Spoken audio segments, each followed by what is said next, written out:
Hello guys, welcome back to the study. This is Dheeraj Kumar. अभी हम लोग जानने वाले हैं और करने वाले हैं air force group Y and coast guard exam के लिए जीके जिसकी क्लास का क्लास 1। ठीक है, अब देखो यहाँ पे जितने भी क्वेश्चंस मैं कराऊंगा mostly static GK and computer से रिलेटेड जीके करा दूंगा, जो कि बहुत बार रिपीट होते रहते हैं और बीवीआई है। ठीक है, प्रीवियस ईयर क्वेश्चन जो पूछे गए हैं और आगे जाके रिपीट होंगे। ठीक है, और इन सबकी पीडीएफ में पढ़ाने के बाद आपको टेलीग्राम पे प्रोवाइड करा दूंगा। यूट्यूब वाली पीडीएफ मैं बोल रहा हूँ, जो यूट्यूब पे क्लासेस होंगी उनकी पीडीएफ टेलीग्राम पे मैं दे देता हूँ। टेलीग्राम को जो ज्वाइन करने के लिए सर्च करो @A2Z स्टडी। और हाँ, एयरफोर्स वाई ग्रुप की न्यू मॉक टेस्ट आ गई है, जो कि 19 सितंबर से लॉन्च हो रही है रात 8 बजे। ठीक है, तो रात 8 बजे से आपको मॉक टेस्ट मिलेगी और इसको ज्वाइन कर लो। इसको ज्वाइन कर लोगे बेटर होगी। अभी अर्ली बर्ड पे इसकी प्राइस 113 रुपीज है। जब 19 सितंबर के बाद हम लोग जब लॉन्च हो जाएगी तो इसकी प्राइस 150 रुपीज करेंगे। इसके अंदर कुल मिला के मिनिमम 20 मॉक टेस्ट मिलेंगे और एग्जाम तक लगता है कि 20 मॉक टेस्ट अगर बाकी रह जाएगा कुछ दिन। ठीक है, एग्जाम में एग्जाम से पहले 20 मॉक टेस्ट हो जाता है, वो तो हो जाएगा कैसे भी कंफर्म। लगेगा कि अभी 4-5 दिन बाकी रह गया है, 6 दिन बाकी रह गया है, तो और मॉक टेस्ट हम लोग ऐड कर देंगे। बट आप मिनिमम 20 टारगेट करके चल सकते हो कि 20 mock test with video solution हम लोग देंगे। ठीक है, वीडियो सॉल्यूशन क्या भाई, मॉक टेस्ट लगा लोगे ना, उसके बाद मैथ में बहुत सारे क्वेश्चन, रीजनिंग के बहुत सारे क्वेश्चन, इंग्लिश के बहुत सारे कंसेप्ट एक्सप्लेनेशन से बच्चों को नहीं समझ में आता है, तो हम लोग एक्सप्लेनेशन डालते ही नहीं है। मैं खुद वीडियो रिकॉर्ड करके डालता हूँ मॉक टेस्ट के अंदर, वहीं पे ऐप में मिल जाएगा आपको वीडियो क्लास। ठीक है, उसकी वीडियो रिकॉर्ड है कि ये क्वेश्चन किस तरीके से बना, उससे काफी हेल्प मिलता है। तो मैं आपके लिए मेहनत कर रहा हूँ और मिनिमल प्राइस के साथ मॉक टेस्ट, ज्यादा से ज्यादा मॉक टेस्ट प्रोवाइड करने की कोशिश कर रहा हूँ। तो अभी A2Z स्टडी आपको डाउनलोड करोगे, ऐप का लिंक डिस्क्रिप्शन में, और फटाक से इसको ना ज्वाइन कर लो इसकी प्राइस बढ़ने से पहले। बाद में मत कहना सर फिर से डिस्काउंट दो, वैसे प्रॉब्लम होता है मुझे भी। ठीक है, इसलिए कहता हूँ कि अभी आ जाओ। इसको अर्ली बर्ड की तरफ से आप लोग लॉन्च होने से पहले ना आप ज्वाइन कर लो, बिकॉज 19 सितंबर के रात 8 बजे से फर्स्ट मॉक टेस्ट लाइव हो जाएगा इसका, तब से आप लोग लगाना शुरू कर दोगे। ठीक है, तो वैसे डिस्क्रिप्शन में लिंक है A2Z स्टडी आपका। अगर मॉक खरीदने में कुछ भी प्रॉब्लम आता है, पेमेंट करने नहीं आ रहा है या फिर कुछ भी प्रॉब्लम होता है, तब नया नया मॉक टेस्ट है ये सभी, तो व्हाट्सअप करके पूछ सकते हो 7279047787 पे। आ जाओ, पहला क्वेश्चन करते हैं, प्यारा सा और इजी सा क्वेश्चन। प्लासी का युद्ध कब लड़ा गया था भाई? प्लासी का युद्ध कब लड़ा गया था? तो बोलोगे सर हम थे नहीं उस टाइम। 1757 में लड़ा गया था। अच्छी बात है। किसके किसके बीच? अंग्रेजों के बीच, और बंगाल का नवाब कौन था? सिराजुद्दौला, उसके बीच लड़ी गई थी। ठीक है, याद रखोगे आप, बहुत बार पूछा गया है। एक सवाल है ना कि इंग्लिश चैनल को पार करके ना पार करने वाले प्रथम भारतीय कौन थे? भाई पहले इंग्लिश चैनल तो बताओ, तब पार कराएंगे किसी को कि इंग्लिश चैनल होता क्या है। हमको पता ही नहीं है, हम तो A2Z स्टडी यूट्यूब चैनल को पार कर जाते हैं, इंग्लिश चैनल कौन पता है?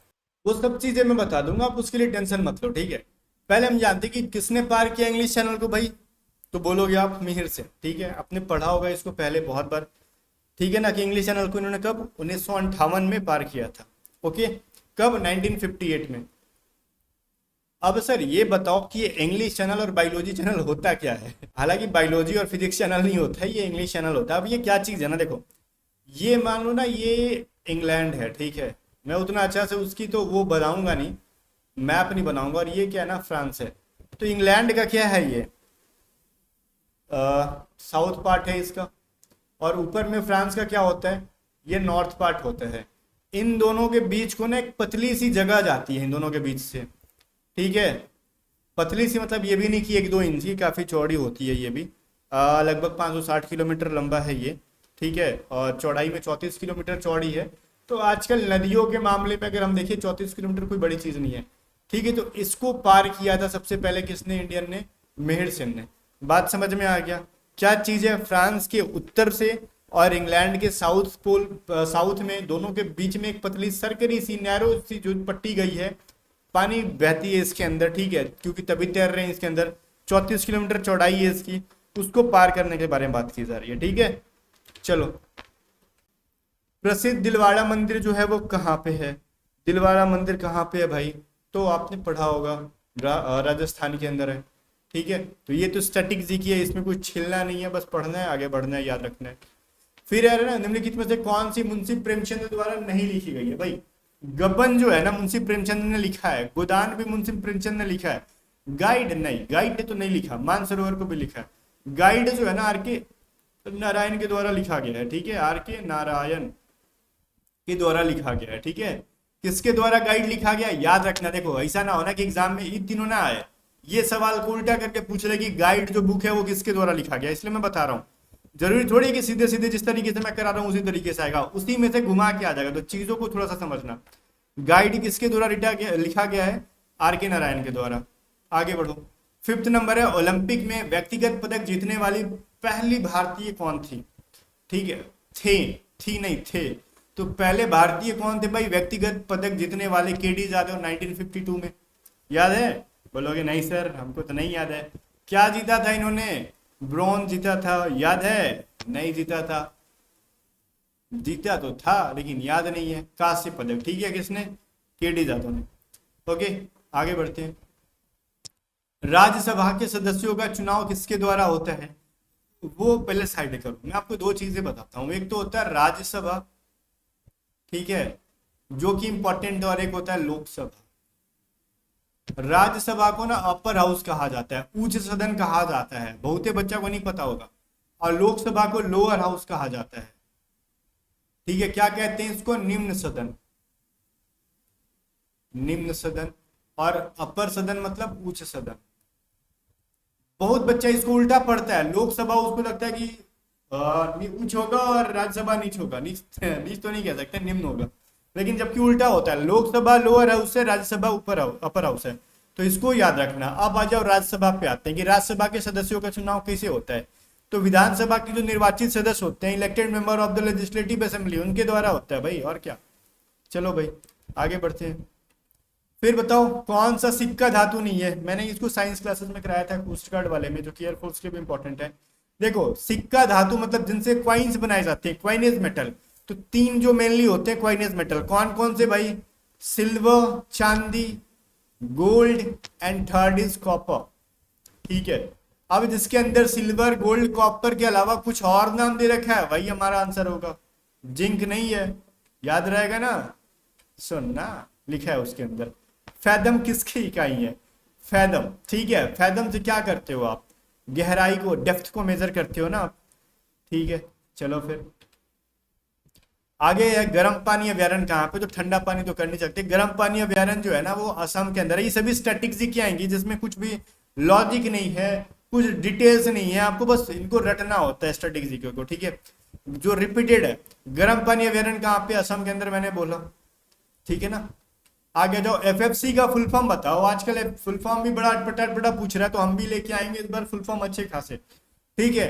एफएफसी का फुल फॉर्म आता है फिल्म फिनेंस कोऑपरेशन, ठीक है, कॉर्पोरेशन, ठीक है, फिल्म फिनेंस कॉर्पोरेशन। और मैं आपको आगे जैसे से बढ़ोगे फुल फॉर्म काम भर पढ़ा दूंगा, जहां से आने की पॉसिबिलिटी बहुत ज्यादा रहेगी। आगे बढ़ते हैं।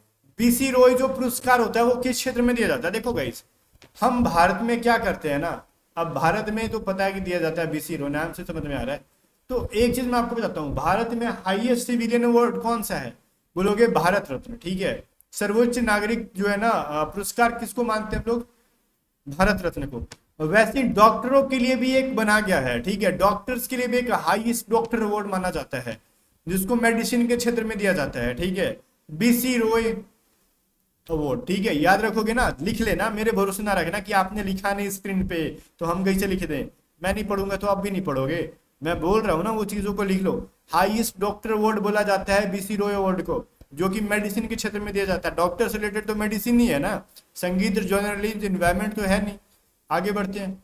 चीजें काफी इंपॉर्टेंट है, कितना सीखते हो, कितना पढ़ते हो, वो इंपॉर्टेंट है। आगे आ जाओ भाई, हमारे राष्ट्रीय ध्वज की जो है ना चौड़ाई और उनकी लंबाई का रेशियो क्या है? इस क्वेश्चन में खेल गया है आपके साथ। आपने सुना होगा ना कि लंबाई चौड़ाई का रेशियो 3:2 है, और हालांकि मैंने आपको गलती ना हो ऑप्शन थोड़ा ढंग का बनाया, लेकिन एग्जाम वाले ना 3:2 भी डाल देते हो ऑप्शन में, तो आप इस सवाल में फट से आंसर करने के चक्कर में ना फट से गलती कर देते। देखो भाई, उसकी अगर लेंथ और विड्थ की रेशियो पूछेगी ना, तब आप क्या करोगे ये बताओ। लेंथ और विड्थ की अगर आपसे पूछे तो आपको कहना है 3:2। अगर वहीं आपसे विड्थ और विड्थ और लेंथ की पूछे ना 2:3। अब अगर देखोगे तो झंडा हमारा आयत की तरह होता है, ये हमारा लेंथ है और ये हमारा विड्थ है, ये लंबाई और ये चौड़ाई, ऐसा ही नहीं होता। तो लेंथ ज्यादा होगा, चौड़ाई कम होगी। तो लेंथ ऑब्वियस चीज है 3 है, चौड़ाई 2 है। अगर 300 मीटर लंबाई होगा तो चौड़ाई कितना होगा? 200 मीटर। अगर 3 मीटर लंबा तो 2 मीटर चौड़ा। अगर 30 मीटर लंबा तो 20 मीटर चौड़ा। ये बेसिक जानकारी रखो। और यहाँ पे आपसे चौड़ाई और लंबाई पूछा है, तो आप क्या कहोगे, 2:3, पहले चौड़ाई बाद में लंबाई, तो 2:3। तो ये रेशियो हमेशा याद रखना, हम जितना मन में आया उस हिसाब से झंडा नहीं बनाते। डांडिया कहाँ का है भाई, लोक नृत्य बताओ। डांडिया हमारा गुजरात का है। आगे बढ़ते हैं। फिर कह रहा है भारत के प्रतीक चिन्ह जो है ना, आधार पट्टिका के नीचे जो है, सत्यमेव जयते कहाँ से। देखो सवाल में थोड़ा सा किचड़म पिचड़म करके इतना डिफिकल्ट बना रखा है। सिंपल पूछ सकते थे सत्यमेव जयते कहाँ से, लेकिन एग्जाम में थोड़ा अटपटा करते। आप आंसर कर लोगे, सत्यमेव जयते कहाँ से लिया गया भाई, सब कहेंगे मुंडको उपनिषद से लिया गया सर। ठीक है, चलो फिर है ना, बताओ निम्नलिखित में से कौन सा नृत्य जो है ना गुजरात से संबंधित है। भाई नौटंकी कहाँ से है, कहोगे सर हमको क्या पता, हम तो रोज करते हैं। ठीक है, नौटंकी ये उत्तर प्रदेश से संबंधित है, सब के सब लिखना। गरबा आपका जो है ना ये गुजरात से रिलेटेड है। कथकली कहाँ से भाई, अगर सिर्फ कथक कहता तो आपका उत्तर प्रदेश हो जाता, कथकली का है तो आपका केरला हो जाएगा। भांगड़ा का है आपसे, पंजाबी तो सबको पता है, भांगड़ा करती है हमारे सरदार जी लोग बहुत ज्यादा। आगे बढ़ते हैं। हाँ, हालांकि इसका आंसर पूछा गया था, गुजरात का गरबा हो गया, मैंने लिख रखा है। 20 अगस्त को किस दिवस के रूप में मनाते हैं, आजकल ना एग्जाम में दिवस विवस भी पूछते हैं, तो 20 अगस्त पे पूछे तो सद्भावना दिवस याद रखना। ठीक है, वैसे तो बहुत सारे दिवस हैं, बट सारे दिवस को रटने की जरूरत नहीं है, मेन मेन जो है मैं आपको कराते जाऊंगा, नोट्स बनाते रहना। इसकी पीडीएफ में टेलीग्राम पे दे दूंगा, डाउनलोड करते रहना। फिर देखो रेडियो जो है ना, रेडियो धर्मी तत्व रेडियम के, अच्छा देखो रेडियम का खोज किसने की थी। रेडियम एक प्रकार का रेडियो एक्टिव एलिमेंट है, ये चीज आपको पता होना चाहिए, रेडियो धर्मी तत्व कहते हैं उसको। तो रेडियम की खोज किसने की थी भाई, तो कहोगे सर हमारी मैरी क्यूरी ने की थी। ठीक है, चलो फिर देखो कह रहा है सार्क कार्यक्रम के कार्यान्वयन, ये क्या भाई शुद्ध Hindi, permanent secretariat to coordinate the implementation of SAARC program is located. देखो गाइस सारे का पूछ रहा ना आपसे, हेडक्वार्टर कहाँ पे, सिंपल सा फॉल्व यहाँ पे फंडा है। तो इसके बारे में थोड़ा सा छीलेंगे हम लोग। ठीक है, क्या छीलेंगे भाई, हमसे कहा गया है SAARC, तो सार्क का फुल फॉर्म क्या होता है, तो आपको सार्क का फुल फॉर्म लिखो यहाँ पे, साउथ एशियन एसोसिएशन, ठीक है, फॉर रीजनल कोऑपरेशन। ठीक है, ये एग्जाम में पूछता है आपसे, फुल फॉर्म सार्क का पूछ लेता है। इसके अंदर मेंबर कौन कौन, यहां से नहीं लिखेंगे, साइड में लिखते हैं थोड़ा सा इधर। इसमें मेंबर कौन कौन है भाई, बस अपने आस पड़ोस वाले हैं सब भाई। कौन कौन है, अपना प्यारा इंडिया है, भारत है, भूटान है, बांग्लादेश है, इसको भगा देना चाहिए। अब देखो फिर अपना अफगानिस्तान है, अफगानिस्तान है, हैंड राइटिंग ना दिखे वो आपकी प्रॉब्लम है। नेपाल है, पाकिस्तान भी है, इंडिया, बांग्लादेश, भूटान, अफगानिस्तान, नेपाल, पाकिस्तान लिख दिया। अब कौन कौन बचे हैं, श्रीलंका बचा है। अच्छा हाँ, श्रीलंका के बगल में प्यारा सा छोटा सा छोटुआ सा है मालदीव। ठीक है, मालदीव भी है। तो ये सारे कंट्री इधर नोट कर लो, पढ़ देता हूँ मैं फिर से, जो जो लिखा है हैंड राइटिंग ना समझ में आ रही तो इंडिया, भूटान, बांग्लादेश, अफगानिस्तान, नेपाल, पाकिस्तान, श्रीलंका, मालदीव, ये सारे कंट्रीज हैं। ठीक है, तो थोड़ा सा आपको इसकी स्टैब्लिशमेंट कब हुई थी ये पूछ सकते हैं, 1985 में हुई थी। अच्छा, इसका सचिवालय कहाँ पे, काठमांडू में, याद रहेगा। सारे सार्क से रिलेटेड चीज बताइए, और हमारी जो करंट अफेयर की पीडीएफ आती है उसके अंदर भी डिटेल में सभी चीजें लिखी रहती है। आगे देखो, पौधे मुख्य रूप से अपने पोषक तत्व कहाँ से प्राप्त करते हैं। बहुत सारे लोग बोल देगा ना फटाक से कि लाइट से, अरे भैया लाइट से तो खाली वो ऑक्सीजन प्राप्त करता है। देखो लाइट से क्या करता है, प्रकाश की रोशनी में वो फोटोसिंथेसिस का काम कर रहा होता है, प्रकाश संश्लेषण कर रहा होता है। तो इसका काम मतलब उसका पेट भर गया उससे, नहीं, उससे तो वो श्वसन क्रिया कर रहा है ना। अगर आप ऑक्सीजन ले रहे हो तो उससे पेट भरेगा, कितना दिन ऑक्सीजन लेके जिंदा रह लोगे अगर खाना पानी ना मिले तो उसको खाना पीना कहाँ से मिलता है, मिनरल्स वाटर्स कहाँ से लाता है, वो सॉइल से लेके आता है। ठीक है, तो ये चीज याद रखना, मुख्य रूप से पोषक तत्व पूछा है, फोटोसिंथेसिस के लिए उसने ऑक्सीजन नहीं पूछा, श्वसन क्रिया के बारे में नहीं पूछा कि जो लाइट से हम कहेंगे। फिर है डॉट एमओवी, देखो एमओवी नहीं लिखा यहाँ पे, पूछा है डॉट एमओवी। ये चीज क्या है, कंप्यूटर से रिलेटेड। देखो अगर कोई फोटो बनाते हो ना, छोड़ो फोटो वोटो साइड करो, पहले कोई गाना डाउनलोड करते हो तो देखते हो कोई गाना के नाम, जैसे बोलो बोलो, एक गाना है जरूरी करके, ठीक है, जरूरी .mp3 ऐसे करके डाउनलोड करोगे तो नाम लिखा होगा। ठीक है, जरूरी पगला वाला नहीं जो एम मैं करता है, पाकिस्तान का आया था उसके बारे में नहीं करते, एक इंडिया का ही है कोई और करके है, उनका उनका गाना है जरूरी वाला, एक्चुअली मेरे को सिंगर का नाम नहीं याद है, बट अच्छा गाना है ये। तो मान लेते डॉट एम पी थ्री, तो ये समझ में आ रहा है एम पी थ्री किसी सॉन्ग के लिए यूज कर रहे होते हैं हम लोग, ऑडियो फाइल के लिए यूज कर रहे होते हैं हम लोग। वैसे अगर कोई फोटो चाहिए मेरा, तो मैं बोलता हूँ धीरज, मैं धीरज का फोटो बना रहा हूँ तो धीरज डॉट, या तो आप पीएनजी लिखोगे, या फिर फोटो के लिए धीरज डॉट जेपीजी लिखोगे, या फिर धीरज डॉट जेपीईजी लिखोगे, यही सब ना लिखते हैं हम लोग फोटो के लिए। ओके, तो यहाँ पे उसी प्रकार डॉट एमओवी किसके लिए है भाई, तो वो एनिमेशन या फिर मूवी फाइल्स के लिए है। और मूवीज फाइल या वीडियोस के लिए हम लोग क्या करते हैं भाई, MP4 का भी यूज कर रहे होते हैं, डॉट MKB का भी यूज कर रहे होते हैं, और भी बहुत सारी चीजें जो कि एग्जैक्टली अभी मुंह पे नहीं है मेरे को जुबान पे याद, बट चीजें देख के समझ में आ जाता है कहाँ से है। ठीक है, अगर MS ऑफिस का रहेगा तो क्या रहेगा, डॉट DO डॉक्स रहता है, ठीक है, या फिर पावर पॉइंट प्रेजेंटेशन रहेगा तो PPT रहेगा, या फिर डॉट PPTX रहेगा।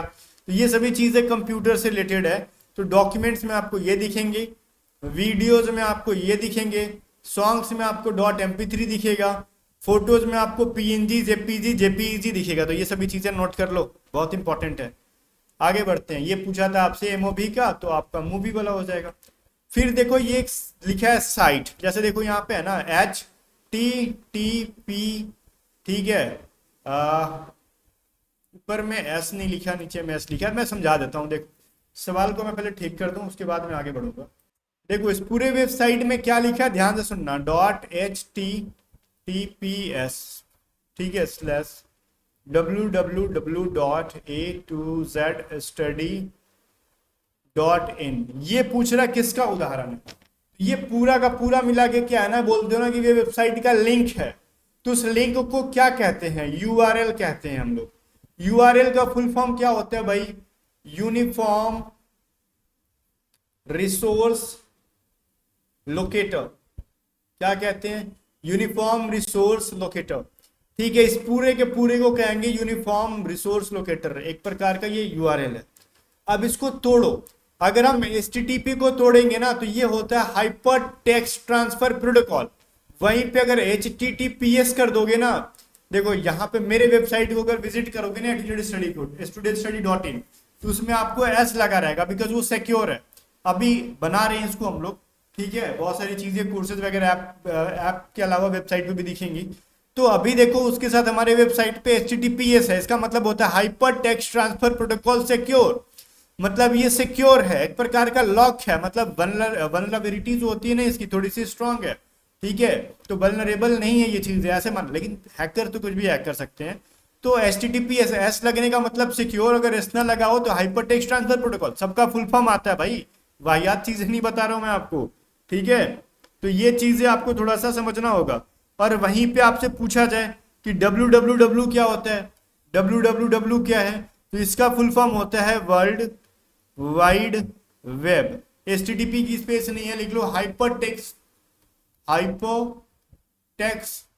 ट्रांसफर प्रोटोकॉल, ठीक है, प्रोटोकॉल, ये इसका फुल फॉर्म होता है। और उसके बाद तो ये अपना डोमेन है A2Zstudy.in, इसको हम लोग डोमेन कहते हैं। किसी भी वेबसाइट के नाम जो होते हैं ना, एक्चुअली मेन नाम, ये डॉप www HTTPS हटा दो, एक्चुअली जो होता है ना इसके बाद नाम के बाद .in .com ये सभी चीजें लगा के नाम के साथ, जैसे google.com, ध्यान से सुनो, google.com, A2Zstudy.com .in ये सभी चीजें डोमेन है, ठीक है, उनको डोमेन कहते हैं। तो ये सभी चीजों को माइंड में रखो, बहुत वेरियस चीजें से एग्जाम में सवाल आते हैं घुमा फिरा के। बोलोगे कंप्यूटर से आता है, हाँ भैया आता है एक सवाल। देखो एक बाइट जो होते हैं ना वो कितने बीट के बराबर होते हैं, वो 8 बीट के बराबर होते हैं, याद रखोगे।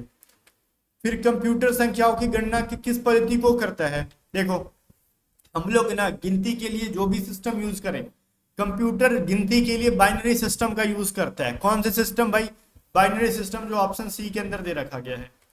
ओके, आगे देखो, भारत में ना यारलुंग जांगपो नदी को किस नाम से जाना जाता है, भाई एक चीज समझना, ये जो यारलुंग जांगपो है ना वो निकलता कहाँ से है, तिब्बत के मानसरोवर से, तिब्बत के मानसरोवर से, झील से, सरोवर झील से, जिसको चाइना ने कब्जा रखा गया, इसीलिए सब कहते हैं चीन से। ठीक है, चाइना ने अवैध तरीके से इसको कब्जा रखा है, तिब्बत को। ठीक है, तो इसको कहा जाता है कि चीन के अंडर में है। तो चीन में इसको देखो, ब्रह्मपुत्र को कहा जाता है यारलुंग जांगपो। जब ये मानसरोवर झील से निकलता है और पूरे तिब्बत में हिमालय से होते हुए जब आता है, तो मतलब एक तरीके से कब्जाई हुई चीन के हिस्से में रहता है, तो उस समय इसको चीन में यारलुंग जांगपो के नाम से जाना जाता है। लेकिन भाई जैसे ये अरुणाचल प्रदेश में, ठीक है, अरुणाचल प्रदेश में एंटर मारता है, तो इसका नाम बदल जाता है, इसको सांगपो रद्दी के नाम से जाना जाता है। ठीक है, मैं सही बोल रहा हूँ इसको? रुको, मैंने थोड़ा सा यहाँ पे मिस्टेक किया। देखो, सांगपो तो इसको तिब्बत में ही बोला जाता है। ठीक है, इसको तिब्बत में ही सांगपो बोलते हैं। ठीक है, और इसको चीनी लोग क्या कहते हैं? यारलुंग जांगपो। ठीक है, चीनी लोग क्या कहते हैं इसको? यारलुंग जांगपो, लेकिन तिब्बत में ये सांगपो के नाम से जाना जाता है। अरुणाचल में जब ये आता है ना, तो ये दिहांग के नाम से आता है। तो थोड़ी सी इतनी सारी नाम है ना, इसका प्लेसमेंट करने में ऊपर नीचे हो जाता है। तभी मेरे को डाउट आया कि मैं सांगपो अरुणाचल प्रदेश में कैसे बोल रहा हूँ। और अरुणाचल प्रदेश से बहते हुए जब ये यहाँ आता है, क्या कहते हैं इसको, असम में, तो ये ब्रह्मपुत्र के नाम से जाना जाता है। ठीक है, इतनी सारी इसकी नाम है ना कि ऊपर नीचे हो जाता है। असम में जाएगा तो ब्रह्मपुत्र के नाम से, और फिर ये बांग्लादेश में भी जाता है, क्योंकि इसको तो जानी है बंगाल की खाड़ी में, जहाँ पे सुंदरबन डेल्टा का निर्माण करता है गंगा के साथ मिलके। तो भाई असम में ब्रह्मपुत्र के नाम से, और बांग्लादेश के अंदर जब जाता है ना ये, तो उस समय भी इसकी नाम बदल के जमुना हो जाती है। ठीक है, और यही जमुना जब आगे चल के गंगा के साथ मिलेगा बांग्लादेश में, और गंगा को बांग्लादेश के अंदर पद्मा के नाम से जाना जाता है, तो पद्मा और जमुना मिलके ना नया नदी बन जाते हैं मेघना। बात समझ में आ रही है? ये मेघना, कितने सारे नाम है इसको, तब जाके ये घुस जाता है बंगाल की खाड़ी में, जहां पे सुंदरबन डेल्टा का निर्माण करते हुए। ठीक है, तो ये इसकी पूरी जर्नी थी जो मैंने आपको बताई, और नाम जो मैंने बताया उस सीक्वेंस में याद रखना, और ऊपर नीचे कभी होगा ना तो खुद आपको लगेगा कि अच्छा मैं गलत बोल रहा हूँ। यहाँ पे इनके लोकल एरिया के नाम से ही आपको समझ में आ जाएगा। ठीक है, हालांकि यारलुंग जांगपो नदी जो है ना, वो ब्रह्मपुत्र के बारे में है। चलो, मैंने काफी घुस जाता हूँ मैं जब पढ़ाता हूँ, तो मेरी आदत खराब है, ये बच्चों को पसंद नहीं आता। कितना डिटेल में क्यों जाते हो? सलाल परियोजना जो है ना, वो कहाँ पे? तो ये एक जल विद्युत परियोजना है, जो कि आपको चिनाब पे दिख जाएगी जम्मू कश्मीर के अंदर। ठीक है, चलो, तो ये चीज याद रखना। नदी के नाम पढ़ने लगा मैं कि क्या क्या है यहाँ पे। ठीक है, चिनाब रिवर है ये जो है ना, कि जल विद्युत परियोजना है, और जम्मू कश्मीर के अंदर देखने के लिए मिल जाएगी आपको। बाकी चीजें फिर से मैंने बताई कि कमेंट करके बोलना कि पहले से आपको कितने आपने खुद से सही किया मेरे बताने से पहले। और मॉक टेस्ट को मिस मत करना, बहुत ही शानदार मॉक टेस्ट लेके आऊंगा इस बार मैं, फोड़ के आ जाने वाले हो एग्जाम में। ठीक है, फोड़ के आओगे, एग्जाम दे के आओगे, तो मॉक टेस्ट बहुत हेल्प करेगी।